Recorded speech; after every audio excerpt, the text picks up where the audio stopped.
we're going to come back to those two comments in a minute, but in so doing, I'm going to turn it over to Brad right now. Okay, Brad? Okay. Is this on? Can you hear me? Okay. You never hear them okay? Okay, so I'm going to present a pathway to help you bring more kindfulness and joy into your life and also into the life of people around you. And you'll notice the word simple up here. Arthur coined an acronym for simple that says setting in motion powerful, liberating events.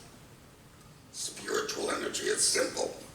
It's the ego that makes things so complicated. So we want to be careful not to equate simple with easy either. It's not always easy, and I'll show you why. How to take a path that brings more joy and happiness into your life. So I'll just move forward. Here is another path, a bigger pathway set out in dynamic balance. And what I want to focus on now is the idea of receptivity. And that being receptive to spiritual energy, to information presented to you in a space of non-judgment. When we're in that space of non-judgment, we're more receptive to energy coming in that can better our lives. We heard about earlier the whisper of spirit. The ego shouts and is very loud. The spirit whispers. So all of the beautiful exercises we've learned today so far is about tuning in to spiritual energy. And the spirit, when it comes through you, it naturally brings joy and happiness. A fundamental assumption of our book, Dynamic Balance, is that inner peace is natural. And external things in the world interfere with that. Think of it as a pocket of air deep within the ocean. What's the nature of that pocket of air to do? To rise, expand, and express into the world.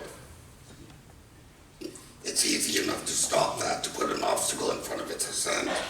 You can even push it down further. You can compress it.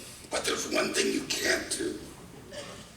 You can't change its nature to ascend. It's the same with spiritual energy in you, inner peace within you. It's our job not to find it, but to remove the obstacles we put in the place of it rising and gracing our life. And when that inner peace rises, it brings with it joy, and you naturally become more kind. And when you're more kind, you draw people in. It's an energy that expands and includes. Ponte's an excellent example of that. Look at the people that he brought into the room today.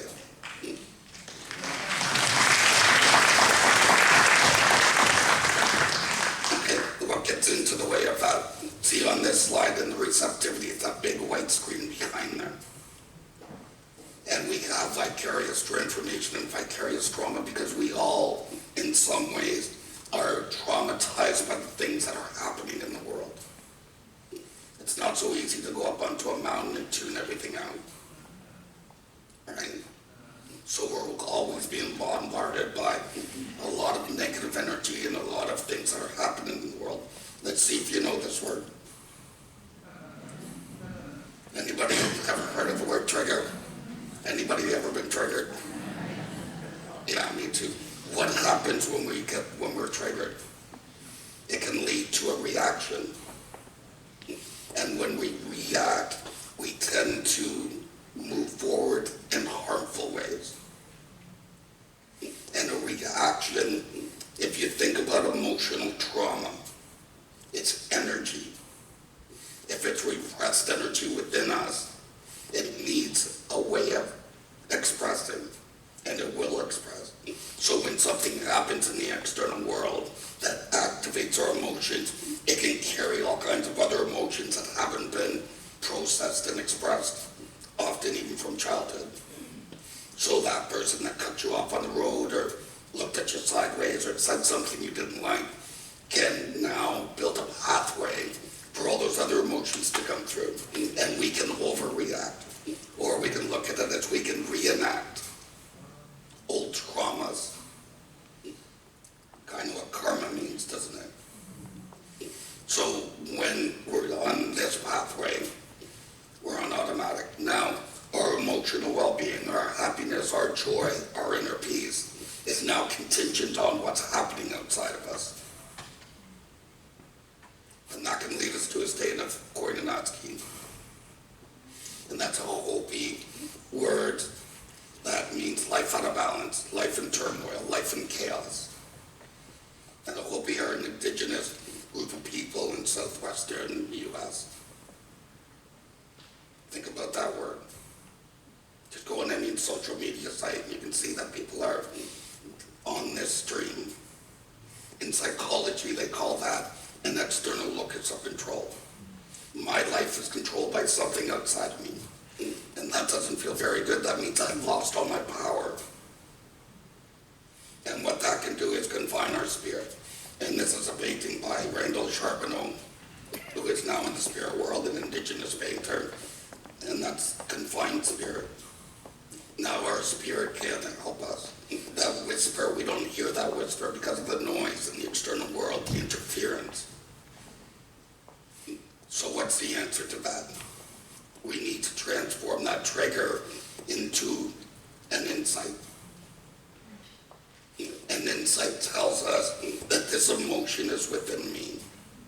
If I want to feel better in the world, if I want more joy and happiness in the world, if I want more peace in my life, I'm the one that has to deal with this emotion instead of working the external world to become peaceful before I can find my inner peace.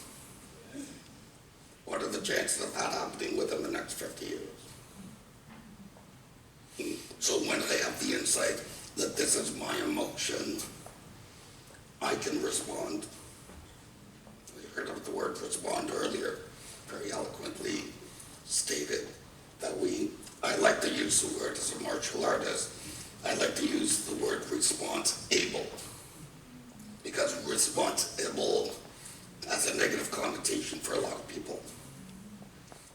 From childhood, you just weren't being responsible. Be more responsible, as if you're not doing something right. But when we can start to take care of our own emotional state, saying this is my emotion, I don't want to feel this way. I don't want to keep reacting because that's not making me feel very good most of the time. So if you look at the word respond, and you look at the word in there, respond, S-P-O-N-D, that's an old Latin word that means to pledge or to promise. So to respond means to pledge or re-promise a new way of conducting myself when something's activating my emotion. How do we do that? Arthur coined another acronym, PAUSE, which stands for Providing Attention Unveils Sacred Experiences. So now there's an activating event inside of me. I breathe. I know that I'm likely or could do something or say something that might be harmful. So I'm creating that space. I'm consciously creating a space. I'm breathing. I'm doing my mindfulness practices. And in that space, we have a choice. How do I want this situation to go? And in that space, you can ask yourself a really good thing that Arthur also says. How can I make this well? I'm activated, they're activated. How can I make this well? I can be more mindful. I can understand that everybody on the planet is going through something difficult. And their reaction to me has nothing to do with me. It has to do what's going on within inside of them. So if I'm taking that space, offering more space, that's when I can be kind. In that left lane, how easy it to be kind and angry at the same time. Not that likely, right? So I need to create some space. And going back to, well, those emotions need to move. I want to do things that process old emotions. Places like the Kate House, for people that have been harmed by child sexual abuse. It's amazing the transformation that happens there. Ponte talks about, after he does his meditation, sometimes people are crying. It's a beautiful thing because those are the old emotions coming up and finding a way to process and express. Energy needs to move. So through tears, Yours is a beautiful way to make them move. So your mindfulness activities are so powerful in becoming more kind. And when you're more kind, we saw the science, all the presenters today talking about what kindfulness can do for you. So it can both be an expression of your joy and your happiness, and it can also be an operant to help you make you feel better. So we should be doing kindness, whether we're in that left lane, finding space to do it, or when we're happy, because it works in both ways, always, all the time. Then we become, in this lane, become autotelic, which is a word that means we're intrinsically driven with meaning, purpose, and passion. The things that we do are an end in themselves. I find mindfulness in what I'm doing. I'm writing a book, but I love the writing part. I love the thinking about it part. How we can become, as a practice, more autotelic. Pick something in your daily life that you don't really like very much. For me, it's washing dishes. It's part of mine. It's part of my plate on the world. You know what? Because I do them, and guess what? A few hours are there again. And then again. And it's like, oh my God, this is never going to end. But in mine, I want to become more autotelic. So now I choose my dishwashing experience as a mindful activity. And I can go up to the big politician and say, how grateful I am to have this food, to have hot water and soap to wash the dishes. How lucky am I? Not everybody has that. Now I'm adding gratitude to things that I don't like. And when things get difficult on the outside, I've made a practice of doing a daily activity. I get mindfulness to it. It helps me build more space in the things that activate me or trigger me. We don't really like that word trigger. We like the word insight better. And when I do that, I'm living more automatically. This is what we mean by dynamic balance. Find our inner peace, inner equilibrium, happiness and joy, even when the world doesn't present that way, even when the world is aggravating us. That I'm taking the power back. I'm not allowing my power, my feelings, my life to be determined by what happens outside of me. Simple, but not easy. I know. It's a difficult path, but again, you want to pick very simple things. One other simple thing you can do is in a conversation with somebody, count to 1 or 2 or 3 before you respond.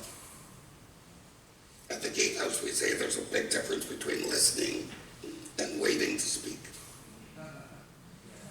Right? And when we do that, that's another daily activity we can do. And you wait and see how your relationships thrive.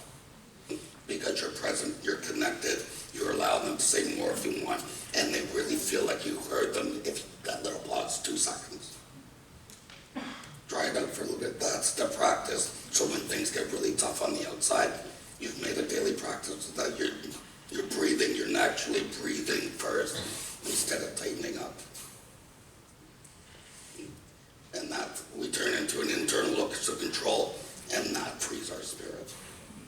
Now our spirit can help us along daily path, and our spirit will guide us where we're going and let us know that everything in our life is okay, regardless of what trouble or difficulty or trauma you're going through. If you have an active root for spirit to surface in your life, you'll be okay. Oh, that's one of it.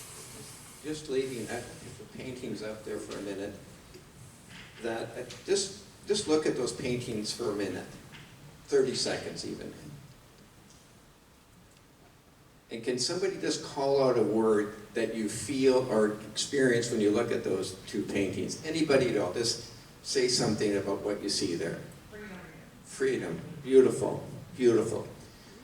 Randy spent 19 and a half years in prison. He was considered one of Canada's most violent offenders.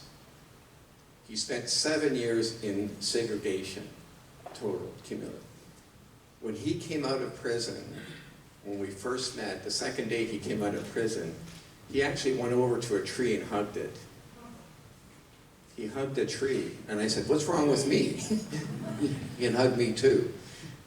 And he created, it's in our book that we have here if you want to have a copy. His artwork is an expression of everything that Brad has just said to us. Everything. He was walking in the external locus of control, as an example, and he moved into this pathway, into a realm of insight. And he was doing that because you folks are here, doing what you're doing. You're the folks who create a space for people who had some really horrible things happen in their lives, and maybe have done some terrible things in their lives. But you're here to generate something called kindfulness. That's a heck of a gift to be giving to people. Absolutely. So on behalf of Brad and I want to thank you for that. Can we go to is there one more slide after? There's another painting by Randy. I'd like to end off with my partner, Brad, up here by saying two things. One is, can we all turn and look at the back and thank the technicians for doing what they're doing here today? They've been amazing.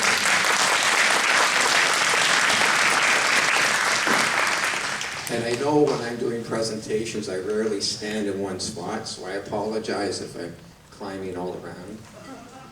The second thing I want to say is, Brad up here is talking. You can hear it. Everybody hear him? 8 years ago, he was in a hospital, and the people in the hospital were telling Brad, "You're going to have to get used to not speaking." He lost it. They've removed his throat. They took his entire larynx out and replaced it with another part of the body. And here he is talking to you. And absolutely. And if I could just, it's such an honor to be up here with Brad and sharing with you today. I heard somebody say a few years ago, we're just too quick to give people standing ovations in Canada. Maybe we're too friendly or something. But just for one moment, could we just stand up for just one moment? And if we could give Brad a standing ovation, because he's really